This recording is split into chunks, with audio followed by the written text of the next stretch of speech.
잠언 12장 1절부터 14절까지의 말씀입니다. 제가 받들어 읽겠습니다. 은계를 좋아하는 자는 지식을 좋아하거니와 징계를 싫어하는 자는 짐승과 같으니라. 언니는 여호와께 은총을 받으려니와 악을 꾀하는 자는 정죄하심을 받으리라. 사람이 악으로서 굳게 서지 못하거니와 의인의 뿌리는 움직이지 아니하느니라. 어진 여인은 그 지압 위에 면류관이나 욕을 끼치는 여인은 그 지압 위에 뼈가 썩음 같게 하느니라. 의인의 생각은 정직하여도 악인의 도모는 속임이니라. 악인의 말은 사람을 엿보아 피를 흘리자 하는 것이거니와 정직한 자의 입은 사람을 구원하느니라. 악인은 엎드려져서 소멸되려니와 의인의 집은 서 있으리라. 사람은 그 지혜대로 칭찬을 받으려니와 마음이 굽은 자는 멸시를 받으리라. 비천이 여김을 받을지라도 종을 부리는 자는 스스로 높은 채하고도 음식이 핍절한 자보다 나으니라. 의인은 자기의 가축의 생명을 돌보나 악인의 긍휼은 잔인이니라. 자기의 토지를 경작하는 자는 먹을 것이 많거니와 방탕한 것을 따르는 자는 지혜가 없느니라. 악인은 불의의 이익을 탐하나 의인은 그 뿌리로 말미암아 결실하느니라. 악인은 입술의 허물로 말미암아 그물에 걸려도 의인은 환난에서 벗어나느니라. 사람은 입의 열매로 말미암아 복록에 족하며 그 손이 행하는 대로 자기가 받느니라. 아멘. 오늘 하나님의 지혜라고 하는 제목으로 함께 은혜를 나누겠습니다. 무엇인가를 설명할 때는 사람들이 잘 알아듣도록 설명을 해줘야 됩니다. 설교를 잘한다라고 하는 것도 사실은 잘 알아듣도록 설교를 말을 하면 설교를 잘한다, 뭐 그런 소리를 듣습니다. 다만 설교를 바르게 한다와 잘한다는 건 의미가 좀 다릅니다. 바르게 한다라고 하는 것은 성경 말씀 하나님의 뜻에 입각해서 올바로 절하는 걸 바르게 한다라고 말하고, 잘한다라고 말하는 건 사람들이 재밌게 잘 알아듣도록 하면 잘한다, 그렇게 생각을 합니다. 잘한다는 것보단 바르게 하는 게 더 중요하고, 이왕이면 바르게 하면서 잘하는 게 더 중요하겠죠. 설명을 잘못해놓고 상대가 잘 못 알아듣는다고 타박하면 사실은 본인 잘못입니다. 만약 선생님이 설명을 잘 못하는데 학생이 못 알아듣는다면, 선생님이 설명을 잘못하고 학생도 못 알아듣고, 그러면 그거 누구 책임일까요? 그건 선생님 책임입니다. 다만 학생은 선생님이 설명을 잘하는지 잘못하는지 그 분별이 잘 안 됩니다. 또는 선생님이 설명을 잘 못한다고 그렇게 생각을 해도 선생님을 향해서 지적하지는 못합니다. 왜? 선생님의 권위가 있으니까 지적을 잘 못하는 거죠. 하지만 학생이 진짜로 설명을 잘하는 선생님을 만나면 선생님을 좋아하는 것뿐만 아니라 선생님이 가르치는 그 과목도 좋아하게 됩니다. 제가 엊그저께 누굴 만났는데 학교 다닐 때부터 역사를 좋아하게 됐대요. 왜 그러냐 그랬더니, 그 전에 역사를 가르친 선생님은 맨날 몇 년도에 뭐가 생겼고 몇 년도에 뭐가 생겼고 무슨 일이 있었고 그런 얘기만 해서 재미가 하나도 없었는데, 한 번은 역사 선생님이 왔는데 이 역사 선생님이 이야기를 쭉 풀어가면서 쏙쏙 알아듣고 귀에 들어오고 그 다음에 머리에 기억되고 또 재미가 있고, 그러다 보니까 역사 과목에 흥미를 느끼게 됐다, 그렇게 말을 하는 겁니다. 만약 학생이 공부를 잘 못하면 선생님이 먼저 반성해 봐야 됩니다. 혹시 내가 설명을 잘못하는 거 아닌가? 내가 정확하게 내가 잘 알아듣도록 가르치지 못하는 거 아닌가? 선생님이 먼저 이렇게 반성을 해봐야 됩니다. 반대로 학생은요, 선생님이 설명하는데 내가 부족해서, 내가 알아듣는 능력이 부족해서 잘 못 알아듣는 거 아닌가? 또 이렇게 스스로를 살펴야 됩니다. 문제는요, 선생님이나 학생이나 스스로를 살피기보다는 상대방에게 책임을 떠넘기는 경우가 훨씬 더 많습니다. 공부를 잘못하는 학생을 보고 선생님은 학생 책임이라고 말을 하고, 또 학생은 선생님에게 호감이 없어서 그렇다고 말한다면 그걸 누가 판정하기도 그렇고 참 난감할 따름입니다. 대부분 학생을 향해서 야, 네가 잘못 생각하는 거야. 네가 감히 선생님에게 그렇게 생각할 수 있어? 라고 학생을 나무라기도 합니다. 사실 선생님이나 학생이나 완전한 인간이 아닙니다. 인격적으로 부족함도 있습니다. 그래서 자신을 살펴야 합니다. 교회가 어려우면 목회자의 부족함과 성도의 부족함이 동시에 있을 수 있습니다. 교회가 어렵다고 상대에게, 즉 목회자는 성도에게 책임을 떠넘기고 성도는 목회자에게 책임을 떠넘기고 그렇게 하는 건 지혜로운 일이 아닙니다. 나의 부족함을 살피고 함께 개선할 일을 찾아보자고 제안하며 머리를 맞대고 고민하고 의논하는 일이 지혜로운 일입니다. 여기에 기도를 더한다면 하나님, 우리에게 이 어려움을 극복하고 타개하고 해결하고 또 하나님의 그 큰 축복을 받을 수 있는 그 능력, 그 은혜 우리에게 주시옵소서라고 기도하면 그야말로 하나님께서 주시는 지혜가 임하게 될 것입니다.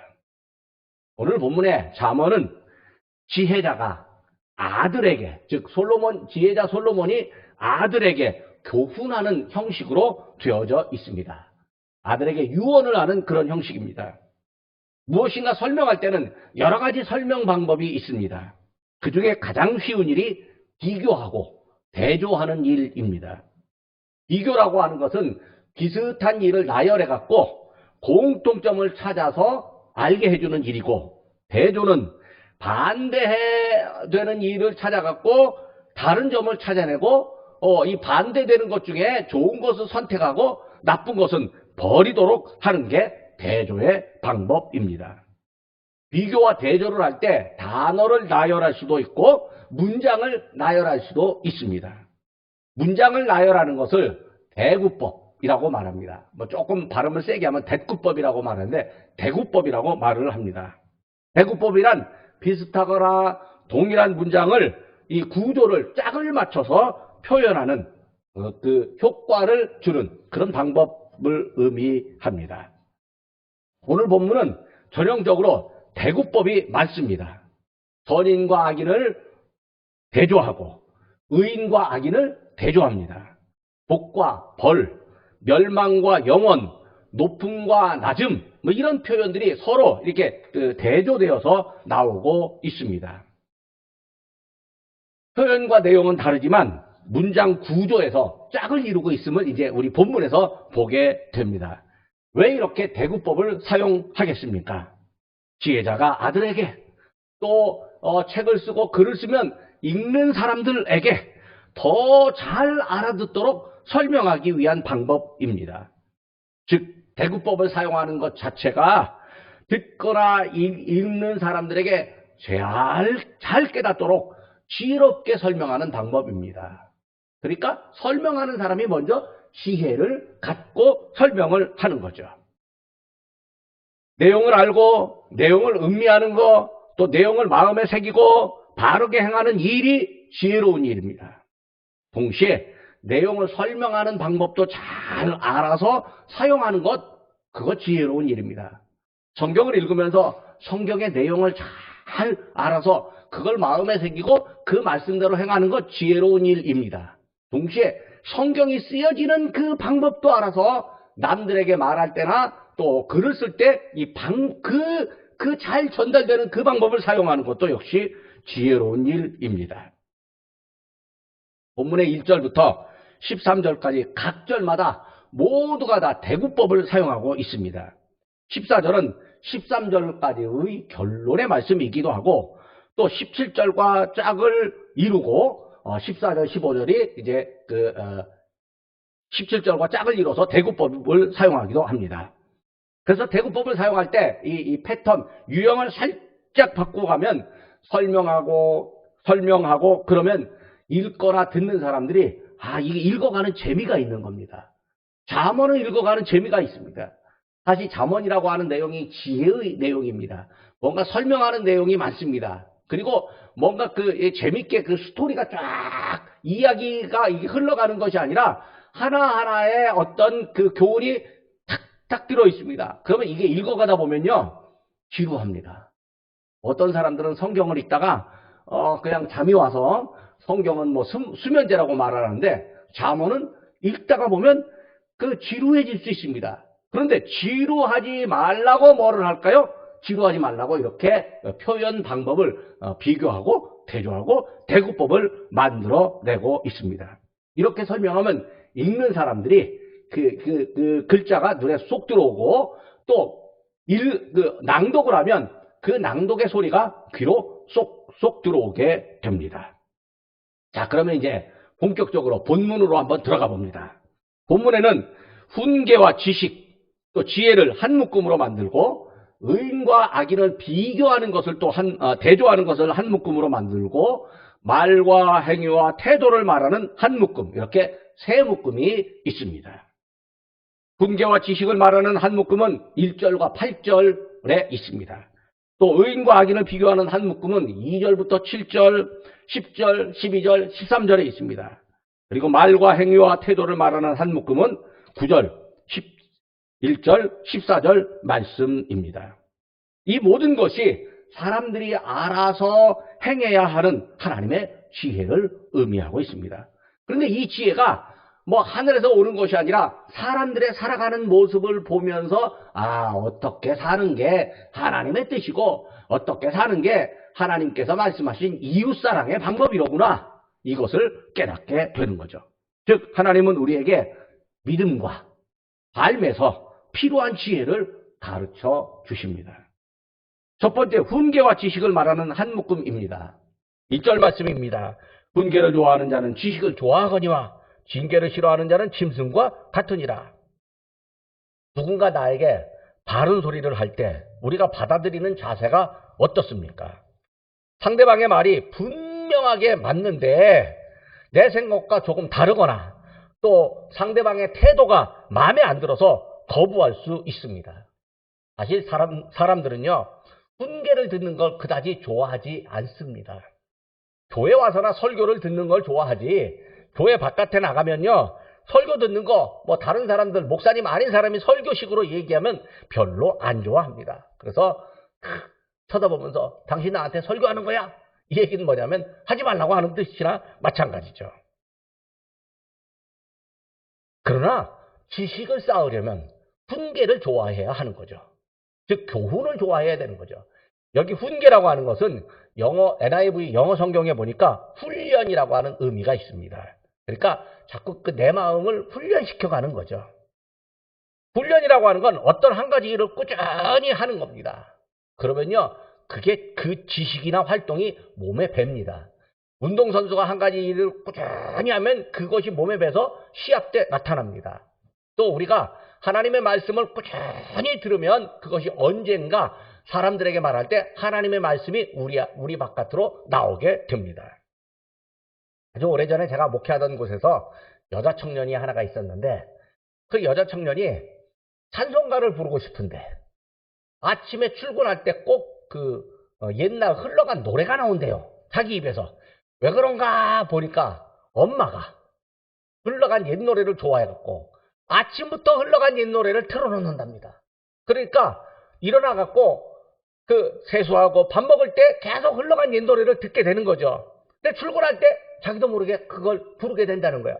나는 찬송가를 부르고 싶은데 왜 대중가요 유행가를 부르게 되는가? 그것은 대중가요 유행가를 계속 듣게 되니까 그럴 수밖에 없다는 거죠.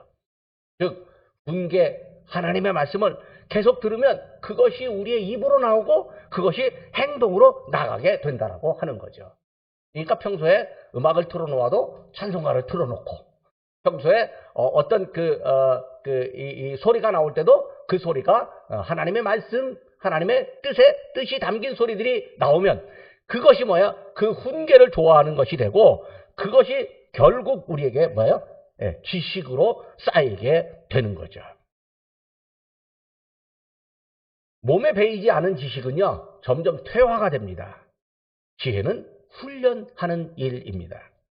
만약 훈련이 싫어서 도망간다거나 훈련을 게을리하는 선수가 있다면 책망 받게 됩니다. 근데 그 훈련을 게을리한다고 책망 받을라 치면 그게 싫어서 아예 도망을 가버리면 그거는 지혜로운 자세가 아니다라고 본문이 말합니다. 킹제임스 영어 성경에서는 이 훈계를 안내하는 거라고 표현을 합니다. 누군가로부터 안내를 받으면 지식이 쌓입니다. 학생은 선생님으로부터 안내를 받습니다. 성도들은 목회자로부터 신앙과 성경과 하나님의 뜻에 관해서 안내를 받습니다. 그거를 좋아해야 된다라고 하는 거죠.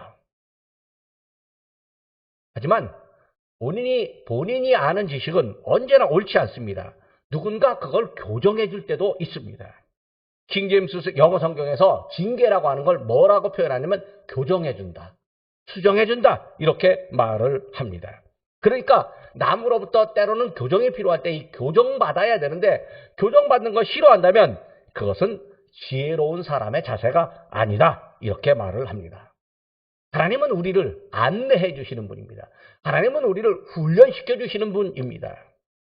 우리의 신앙과 삶에서 필요한 것들을 하나님께서 훈련시켜 갑니다.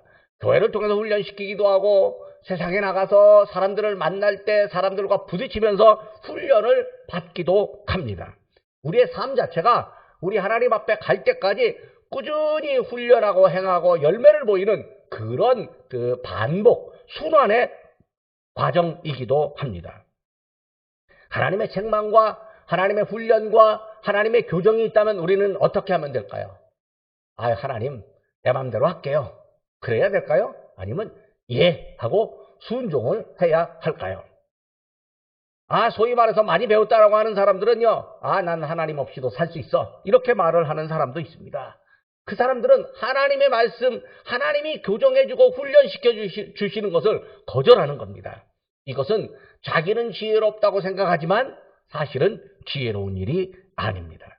만약 하나님의 뜻을 거절한다면, 하나님의 훈계를 거절한다면 뭐라고 말하냐면 짐승과 같다 그렇게 말을 합니다. 요즘에 사람들이 이제 강아지들을 많이 키웁니다. 고양이도 많이 키웁니다.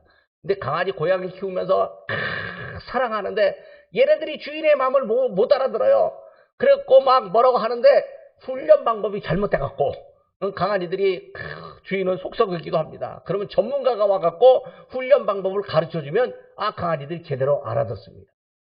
그런데 결국 얘네들은 뭐냐면 훈련시키는 대로만 할 뿐이지 주인의 마음은 알아듣는 게 아니라는 거예요. 주인의 마음을 못 알아들어요. 만약에 우리가 우리 삶의 주인이신 하나님의 마음을 제대로 모른다면 그게 사실 우린 짐승과 같다. 잠언이 그렇게 말을 하고 있는 거죠. 사람이 하나님의 마음을 몰라주면 이와 같습니다. 8절에 지혜가 있는 사람을 말하는데 이런 사람들은 하나님의 인도, 하나님의 가르침, 하나님의 훈련을 받아들이는 사람입니다. 이런 사람이 하나님으로부터 칭찬을 받습니다. 반면에 마음이 굽은 사람이 있습니다. 마음이 굽으니까 받아들이지 않는 거죠. 마음이 굽어 있으니까 다른 사람의 말도 귀담아 듣지 않습니다. 하나님의 말씀 역시 거절합니다. 본문은 이런 사람들이 멸시를 받을 거다 그렇게 이야기합니다. 즉 지혜는 하나님의 말씀을 귀 기울여 듣는 자세, 받아들이는 태도를 의미합니다. 하나님께서 하나님의 말씀을 받아들이는 사람을, 하나님의 말씀을 수용하고 그 말씀을 꿀처럼 달게 여기고 그 말씀을 묵상하는 사람들을 향해서 하나님은 칭찬해 주십니다. 두 번째 묶음으로는 의인과 악인을 대조하는 구절들입니다. 2절부터 7절까지 있고 11절, 13절에도 있고 그렇게 합니다.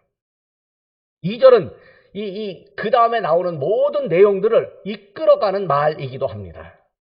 그러니까 우리가 이제 글을 쓰거나 말을 할 때 보면 결론을 먼저 탁 말하고 그 다음 그 결론에 관해서 설명할 때가 있는데 2절이 사실은 결론과 같은 말입니다. 이걸 이제 표현할 때 두괄식이다 이렇게 표현하기도 합니다. 선인은 여호와의 은총을 받으려니와 악을 꾀하는 자는 정죄하심을 받으리라. 그러니까 의로운 사람은 하나님께서 어떻게 해요? 은혜를 준다라고 하는 거예요. 근데 악을 꾀하는 사람은 죄인이다. 넌 죄인이다 라고 이렇게 하나님께서 이야기한다는 거죠. 제가 젊었을 때 그 호주, 오스트랄리아에 가서 연수를 한 적이 있었습니다. 그러니까 연수를 하고 이제 하면 그 제복을 입고 다니는데 그 서양 사람들은 제복 입은 사람들을 상당히 존중합니다. 경찰관, 소방관, 혹은 뭐 이렇게 이 거리에서 이제 그 뭐 이렇게 신호하고 사람들을 안내할 때 유니폼 제복을 입은 사람들을 상당히 존중해 줍니다. 제복을 입고 이제 길을 걸어가면요, 그냥 일반 사람들이 굿맨, 하이 굿맨 그렇게 얘기합니다. 굿맨, 멋진 사람 안녕? 뭐 이렇게 얘기하는 거예요. 그러면 제복 입고 가는 사람도 같이 소리 들어 아이 굿맨 이렇게 얘기합니다. 우리나라는 별로 안 그렇습니다. 제복 입고 가면 뭔가 나를 이렇게 지적하고 나에게 괴롭힘을 주는 사람이라고 생각해서 제복을 입고 가면요, 살살살살 피하고 도망가기도 합니다. 죄가 없는데도 불구하고. 그런데 외국은 어떻게 해요? 제복을 입으면 그냥 다가가서 먼저 그냥 인사하는, 이 문화가 우리와 이제 서양이 좀 다릅니다. 근데 굿맨 이렇게 인사를 하는데, 오늘 여기 2절에 선인이라고 하는 말이 뭐냐면 영어로 굿맨이에요. 굿맨, 좋은 사람 이렇게 말하는 거죠. 그러니까 사실 우리는 유니폼을 입고 안 다녀도요, 그냥 평상복을 입고 다녀도 하나님을 믿는 사람이면 하나님께서 넌 좋은 사람이야 그렇게 우리에게 얘기해 주는 거죠. 그럼 세상 사람들이 내가 예수 믿는 사람이라고 예수 믿는 사람임을 알면 세상 사람들이 나를 그 사람 좋은 사람이야 이렇게 인정을 해야 하는 거죠. 근데 사실 예수 믿는 사람들이 그렇게 세상 사람들에게 굿맨, 좋은 사람이라고 인정 못 받는 경우가 사실 많이 있습니다. 이건 굉장히 안타까운 일입니다. 예수 믿는 사람들이 자기를 돌아보고 과연 우리가 세상으로부터 굿맨, 선한 사람이라고, 멋진 사람이라고, 좋은 사람이라고 인정받는지, 그런 이야기를 듣는지 한번 반성해 볼 필요가 있는 거죠. 근데 예수 믿는 사람들이 악을 꾸미는 경우도 있고 남들에게 피해와 손해를 끼치는 경우가 있습니다. 가끔은 교회에 있잖아요. 뭔가 남들을 속이기 위해서 나쁜 마음을 갖고 교회로 들어오는 사람들도 있습니다. 그래서 그런 사람들 때문에 교회가 아주 크게 파동을 겪는 경우가 있습니다. 목회자나 성도들이 경계하고 필요하면 그 사람들에게 그걸 할 수 있는 곳으로 가라고 그렇게 말을 해야 하죠. 아니, 그거보다 더 중요한 건 그 사람이 마음을 돌이켜서 진정한 신앙생활을 하도록 이야기해 줘야 되는 거죠. 악은 뿌리가 깊이 내리는 것 같습니다. 대한민국 전 세계에 이 악의 뿌리가 굉장히 깊습니다. 그래가지고 이게 그걸 캐내고 밝히고 창피를 주고 죄를 묻고 감옥에 가둬도요, 여전히 이 세상은 그 뿌리 깊은 악들이 존재하고 있습니다. 악의 카르텔이 얼마나 견고한지 부서지지 않습니다. 그런데 성경은 뭐라고 말하냐면 악인은 언젠가 쓰러진다. 하나님이 살아계신 한 하나님이 심판하시기 때문에 악인은 언젠가 쓰러진다. 그렇게 말합니다. 그러니까 우리가 뭐예요? 악인은 언젠가 쓰러진다는 사실을 믿고 선한 일에 선한 사람의 편에 서는 게 이게 하나님께서 주시는 지혜입니다. 의인과 악인이 남자들에게만 있는 게 아닙니다. 남성, 여성 모두에게도 표현됩니다. 4절 말씀에 어진 여인은 그 지아비의 면류관이지만 욕을 끼치는 여인은 그 지아비가 뼈가 썩음 같게 하느니라. 어질다라고 뼈가 썩음 같게 하느니라. 어질다라고 하는 게 뭘 의미합니까? 사람들에게 친절을 베풀고 사람들에게 뭔가 위로하고 격려하고 칭찬을 하는 칭찬의 말을 하는 그것이 어진 것입니다. 그러면요, 남편도 저 여인은 내 면류관이다. 어디 가서도 칭찬하고 어디 가서도 즐겁고 부인 자랑하면 팔불출이라고 하는데 팔불출 소리를 들을 망정 그렇게 합니다. 그런데 반대로요, 어떻게 말하냐면 욕을 끼치면, 그게 다른 사람들에게 입만 열면 나쁜 말을 하고 입만 열면 사람들의 이 가슴을 후벼 파는 소리를 하고 그러면요, 남편의 뼈가 썩는다 그렇게 말을 합니다. 이게 제가 좀 부끄러운 얘기입니다만 우리 외갓집에 저 선대 어르신 중에 할머니가 한 분 계셨는데 이 할머니가 시골에서 욕쟁이 할머니예요. 얼마나 욕을 하는지 입만 열면 욕인데 그 욕이 이게 좀 듣기 좋게 사람들 가슴을 뭐 이렇게 울려갖고 회개하게 하는 그런 뭔가 바꾸게 하는 욕이 아니라 사람들로 하여금 그 마음에 있잖아요. 상처가 되고 욕하는 사람에게 뭘 하는 거냐면 욕하는 사람에게 반감 갖고 원수가 되게 하는 그런 욕을 하는 할머니가 있었어요. 근데 요즘 같으면요, 그렇게 하면요, 얼마 안 가면 이혼해 버리고 맙니다. 근데 옛날에는요, 한 번 결혼하면 이혼이라고 하는 게 어디 있었어요? 없단 말입니다. 그러니까 이혼이 없으니까 그냥 사는 거예요. 근데 이 할아버지가요, 속을 크게 썩는 거예요. 얼마 못 사셔갖고 일찍 돌아가셨어요. 형제 중에 제일 일찍 돌아가셨어요. 근데 그 아들은 엄마가 늘 그렇게 말하니까 난 우리 엄마 때문에 난 결혼 안 해. 왜? 내가 누군가랑 결혼하면 우리 엄마가 내 아내를 얼마나 못 살게 할 거냐고. 나중에 그 어머니가 돌아가시고 나니까 결혼을 하더라고요. 그게 우리 외갓집에 이쪽에 있었어요. 그러니까 뭐냐면 남성도 지혜로워야 하지만 여성도 지혜로워야 한다라고 하는 거죠. 의인은 정직하게 행합니다. 남을 속이거나 또 자기를 속이지도 않습니다. 자기를 속인다라고 하는 건 뭐냐면 자기의 의로움을 내세우지만 사실은 그게 의로움이 아니라고 하는 거죠. 근데 이 자기도 속이고 남도 속이는 악인이 많이 있습니다. 입으로는 그럴듯하게 사탕발림을 하지만 무엇인가를 뺏어가려고 하는 속임수를 쓰는 사람도 있습니다. 이 세상에 남을 속이는 사람들이 너무 많이 있습니다. 코가 넘어가면도 안 되지만 속여도 안 되는 거죠. 거짓말하고 의인을 넘어뜨리려 하고 그렇게 하는 경우가 많아서 의인이 악인의 속임수에 넘어갈 수 있습니다. 그래서 하나님의 지혜가 필요한 거죠. 속임수는 사람에게만 오는 게 아니라 예수님에게도 왔습니다. 예수님이 40일 동안 금식을 하고요. 이제 나오셨는데 마귀가 찾아옵니다. 그래서 예수님에게 야, 네가 하나님의 아들이거든 이 돌이 떡덩이가 되게 하라. 그래서 먹어라. 네가 하나님의 아들이거든 저 성전 지붕에서 뛰어내려봐라. 천사가 탁 받아줘서 뭐 상처나지 않게 할 거다.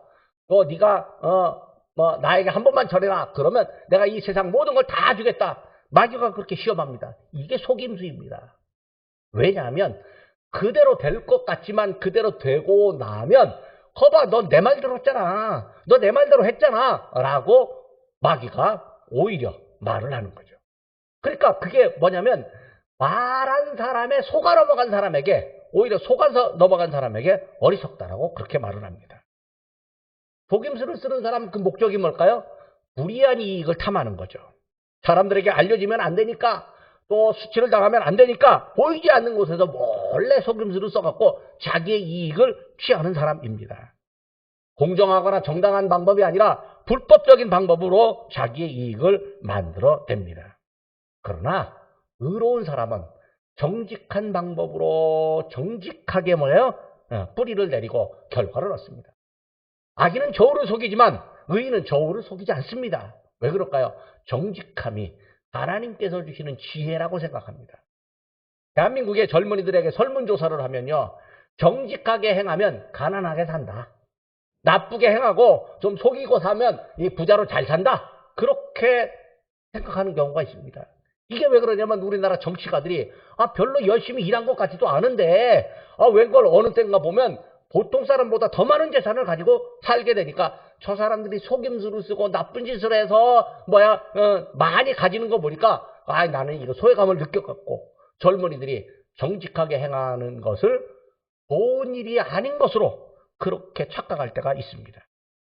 그런데 그래서 예수 믿는 사람들이 이 사회를 먼저 이 바탕을 맑게 하는 일, 정직하게 해서 세상을 맑게 하는 일을 예수 믿는 사람들이 먼저 해나가야 하는 거죠.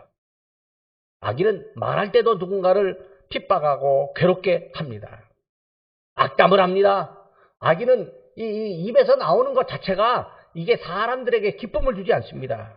그러나 믿음의 사람은 칭찬하고 격려하고 위로를 합니다. 이것이 의롭고 정직한 일입니다. 속임수를 쓴다? 이건 입술에 허물을 만들어내는 겁니다. 남에게 피해를 줄 때 입술에 허물이 생깁니다. 요즘에 인터넷이 있는데요. 인터넷에서 익명성이라고 있습니다. 자기 실제 이름을 내놓지 않고, 그러니까 인터넷에서요, 뭐 누군가를 향해서 막 악한 말을 퍼붓는 경우가 있습니다. 그 악한 말 때문에 가슴에 상처가 돼서 결국 자기도 그 상처받은 사람이 인생을 파직하는 그런 일들까지 생겨나고 있습니다. 하지만 입술의 모순, 이 악한 말은 입술에 허물을 쌓는 일입니다. 그리고 이 허물을 쌓다가 보니까 뭐가 일어나냐면 결국 이 사람이 이때 이 말하고 저때 저 말하고 결국 그 말 사이에 모순이 생겨나게 됩니다. 그래서 이 사람이 뭐가 돼요? 그 입술의 허물에 걸려서 넘어지게 됩니다. 악인은 남을 괴롭히지만 사실은 그게 자기 가족을 괴롭히는 거나 마찬가지가 돼요. 악인은 잔인한 성격을 보이기도 합니다. 과거에 서구의 사람들이 아프리카의 식민지를 개척을 했을 때 잔인한 일을 너무 많이 했습니다. 그런데 아프리카 식민지 개척한 그 사람들이 기독교인이었습니다. 기독교인들이 잔인한 일을 너무 많이 했습니다. 그렇기 때문에 서구가 지금 그 잔인한 일에 벌을 받고 있는지도 모릅니다. 왜 그러냐면 자기 욕망을 채우려고, 자기 욕망 때문에 사람을 아프게 하는 거죠. 자기 욕망 때문에 자연을 아프게 하고, 자기 욕망 때문에 뭔가 그 살아있는 생물들을 아프게 하는 일들이 엄청나게 많이 있습니다. 의인과 악인의 결말이 어떻겠습니까? 7절에 나옵니다. 악인은 엎드려져서 소멸되려니와 의인의 집은 서 있으리라. 이게 하나님의 뜻입니다. 악인은 엎어지고 사라지지만 의인은 든든하게 선다. 하나님께서 이렇게 말씀해 주십니다. 히브리서 13장 7절의 말씀입니다. 하나님의 말씀을 너희에게 일러주고 너희를 인도하던 자들을 생각하며 그들의 행실의 결말을 주의하여 보고 그들의 믿음을 본받으라. 결말을 보라고 하는 거죠. 이 결말을 보면 우리가 우리의 삶의 과정을 의인으로 살아야 될지, 하나님의 뜻대로 살아야 될지, 이 악한 마음을 품고 그 악한 마음 가운데 살아야 될지를 우리가 알게 됩니다. 세 번째 묶음입니다. 말과 행위와 태도를 말하는 9절과 11절, 14절입니다. 낮은 자리에 있지만 높은 사람이 있고, 뭔가 많이 가진 것 같지만 가난한 사람이 있고, 적게 가진 것 같지만 부자가 있습니다. 우리나라에 요즘에 하우스 푸어라고 그런 용어가 있습니다. 하우스 푸어가 하면 하우스가 집이에요. 푸어는 가난하다는 뜻이에요. 그러니까 집은 있는데, 번듯한 집은 있는데 오늘 먹을 거리가 없이 가난하다라고 하는 거죠. 사실 집이 있으면요, 요즘 집 있는 사람 그 역모기지라고 해갖고 정부 은행에다가 그걸 이제 맡기면 죽을 때까지 연금처럼 나옵니다. 그리고 나면 죽고 나면 그 연금에서 모자라면 정부가 그냥 다 없는 것으로 해주고, 남으면 그 남는 것을 자녀들에게 이제 유산으로 물려줍니다. 그러면 살아있는 동안 좀 여유 있게 살 수 있습니다. 그런데 집 하나만 가지고 그것만 갖고 살고, 먹는 거는 바보처럼 먹고, 가난하게 먹고, 괴롭게 먹고, 남에게 구걸해다 먹고, 이런 건 지혜가 아니라고 하는 거죠. 오히려 적게 가졌다 할지라도 다른 사람들을 좀 나누어 가면서 다른 사람들과 함께 살 수 있다면 그걸 지혜로운 사람이다, 이렇게 이야기합니다. 비천히 여김을 받아도 종을 부리는 자는 스스로 높은 채하고도 음식이 핍전한 자보다 나으니라. 그러니까 다른 사람과 함께 일을 제안하고 다른 사람을 불러다가 같이 일합시다, 이렇게 말하는 사람이 지혜로운 사람이 된다라고 하는 거죠. 자기 땅, 자기 것에서 먹을 것을 만들고, 그리고 자기 손으로 수고해서 무엇인가를 얻어내는 사람이 남에게 뺏는 사람보다 훨씬 지혜롭다고 이렇게 말을 합니다. 11절입니다. 자기의 토지를 경작하는 자는 먹을 것이 많거니와 방탕한 것을 따르는 자는 지혜가 없느니라. 하나님은 때로는 사람이 행한 대로 갚으십니다. 하지만 이 당장에 행한 대로 하나님이 딱 갚아버리면 악한 일을 할 사람이 아무도 없습니다. 그런데 악한 일을 했는데 하나님이 참고 기다리고 그냥 당장에 그 사람을 벌 주지 않으니까 어떤 사람들은 하나님이 안 계시구나, 이렇게 착각하는 사람도 있고, 어떤 사람들은 하나님이 악한 사람 봐도 그냥 내버려 두는구나 라고 생각하고 여전히 악을 행하는 경우도 있습니다. 악인이 흥하기도 하고 또 의인이 고난을 받기도 합니다. 그러나 결국이 있습니다. 결말이 있습니다. 결말은 하나님의 뜻대로 하기는 멸망하고 의인은 하나님의 은혜를 입습니다. 14절 말씀입니다. 사람은 입의 열매로 말미암아 복록에 족하며 그 손이 행하는 대로 자기가 받느니라. 그가 말하는 것이 그의 복이 될 것이고 그가 행하는 것이 그의 복이 될 것이다. 그렇게 하나님께서 말씀해 주십니다. 하나님이 우리에게 가르치는 지혜가 있습니다. 그 지혜는 다른 사람이 말할 때는 귀를 기울여 듣는 겁니다. 또 다른 사람을 향해서 속임수를 쓰지 않고 자기 입을 조심하며 자신의 삶의 영역에서 충실한 것입니다. 지혜는 칭찬하고 격려하고 위로를 하는 일입니다. 이게요, 엄청나게 높은 수준의 지식 같지만, 높은 수준의 또 지혜 같기도 하지만, 우리 삶에서 지극히 당연하고 상식적인 일입니다. 지극히 당연하고 상식적인 이것이 하나님께서 우리에게 주시는 지혜입니다. 하나님의 지혜를 알고 행하는 사람들에게 구원과 복이 임합니다. 그러니까 우리는 그냥 지금 당장 어떤 열매가 나타나지 않아도 하나님의 뜻대로 행하면 하나님께서 우리에게 반드시 복을 주신다.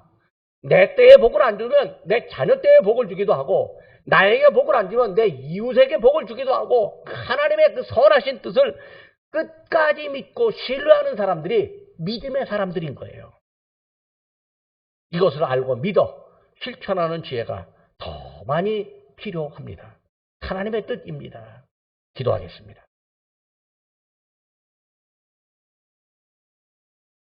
의인에게 엄청난 은총을 허락하시는 하나님 아버지, 살아계신 하나님을 믿음으로 섬기게 하시고 형제자매들과 이웃과 아름다운 관계를 맺게 하심을 감사드립니다. 하나님께서 우리에게 베풀어 주시는 지혜와 말씀에 순종하여 하나님의 은혜와 축복을 받게 하시고 형제자매와 이웃과 아름다운 관계에서 행복한 가정과 일가 친척을 만들고 기쁨이 있는 이웃 공동체를 이루게 하여 주시옵소서. 지혜는 단순히 머리가 좋아서 얻는 일이 아니고 하나님의 말씀과 교훈으로 자기를 살피며 깨달을 때 가능하다는 사실을 알아서 언제 어디서든지 하나님의 말씀과 교훈으로 함께 하여 주옵소서. 어지럽고 혼란한 세상에서 우리에게 지혜를 주시는 하나님 아버지, 대한민국의 대통령 선거가 끝났습니다. 이긴 사람들에게는 우쭐하지 말고 겸손하게 하시며 졌다고 생각하는 사람들에게는 좌절하거나 분노감 없이 일상의 생활을 잘 영위하며 정직하고 바르게 살게 하여 주시옵소서. 세상에 모두 썩은 것처럼 보이고 거짓이 세상에 판을 쳐도 그에 따라가지 않게 하시고 하나님께서 주시는 말씀과 지혜로 또 공의와 정의로 살게 하여 주시옵소서. 세상의 빛과 소금으로 하나님을 기쁘시게 하고 영광을 돌리는 성도가 되게 하여 주옵소서. 저희는 세월을 따라 시대의 악함에 동조하지 말고 길이요 진리요 생명이신 우리 예수님의 말씀대로 살아서 마지막 날에 하나님 나라 영광에 참여하는 성도가 되게 하여 주옵소서. 하나님께서 저희에게 의로운 입술을 허락하시고 이 의로운 입술에 복을 주신다고 말씀하셨사오니 그 말씀 믿고 의로운 입술로 살게 하여 주옵소서. 하나님의 말씀대로 살아가는 지혜로운 성도가 되기를 예수님의 이름으로 기도드립니다. 아멘.